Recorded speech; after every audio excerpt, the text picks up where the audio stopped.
Okay, picking up where we left off, we're on page 331 talking about this maturity level. And I'll tell you a story from my days in the Army. We were tasked to do this one function, and we didn't really want to do it. And so there was a provision in a regulation where you could ask for a waiver. And so I called up the higher headquarters, and I said, say, we're considering asking for a waiver because we really don't want to do this. How long does it take to get a waiver approved? And the guy says, I don't know, we've never gotten one back. Okay, that tells me a lot. That tells me a lot. Okay, so moving right along.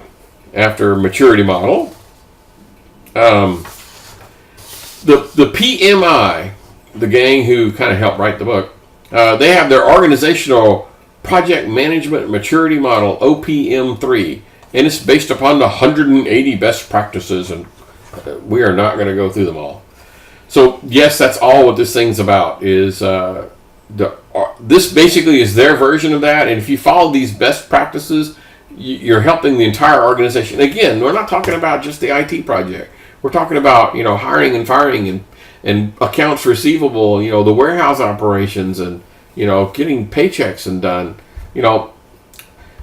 how long does it take to get a change in pay done? That kind of stuff.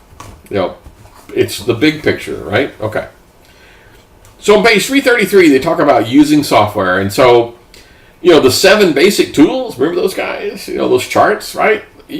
Basically, you can do almost all those with PowerPoint, right? You can do the histogram, and you can do the scatter chart, and you can do those guys. And Microsoft Excel can do those. If I have data in Excel, I can produce a line chart and a scatter plot. So Excel and PowerPoint, those are excellent. Now, when it comes time to doing, Gantt charts and those kind of things, well, then Microsoft Project is the tool of choice.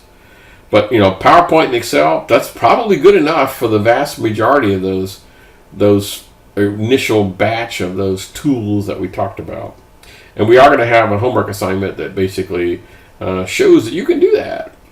Okay, we have finally reached the end of the chapter, and we'll see you guys again in some future chapter.